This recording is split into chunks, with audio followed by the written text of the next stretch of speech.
अस्सलामुअलैकुम वरहमतुल्लाहि। चाहूँगी उर्दू ज़बान हमारी तहजीब, सकाफत और ज़बान की अजमत का दिन है। उर्दू एक ऐसी ज़बान है जो मोहब्बत, अदब, एहतराम और खुलूस का पैगाम देती है।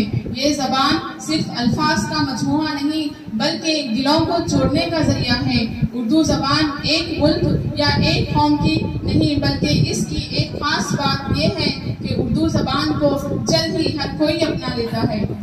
हिंदू भी बोलते हैं, मुस्लिम भी बोलते हैं, हिंदू भी बोलते हैं, मुस्लिम भी बोलते हैं। लगती है सबको प्यारी उर्दू ज़बान हमारी, लगती है सबको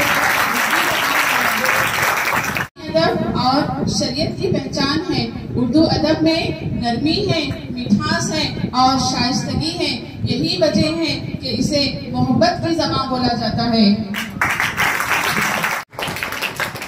उर्दू ने हमें इकबाल, गालिब, मीर, फानी और फैज जैसे अजीम शायर दिए जिन्होंने अपने अल्फाज से दुनिया को मोहब्बत, उख़्वत और इंसानियत का दर्स दिया। हम सब पर ये जिम्मेदारी आयद होती है कि हम अपनी मादरी ज़बान को, उर्दू को जिंदा रखें, इसे सीखें और अपनी आने वाली नस्लों तक पहुँचाएं।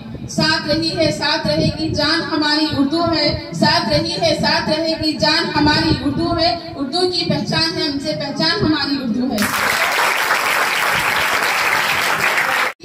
कि अगर कोई आदमी इल्म रखता हो या ना रखता हो, उर्दू ज़बान के दो अल्फाज बोल ले या फिर सुन ले तो खुशी से झूम जाता है। आइए आज के दिन हम अपने दिल में ये अहद करेंगे कि उर्दू ज़बान को अहमियत देंगे और उर्दू की खिदमत करेंगे, इसे फरोग देंगे और फख्र से कहेंगे हमारी ज़बान उर्दू, हमारी शान उर्दू और हमारी नग़्मों की जान उर्दू।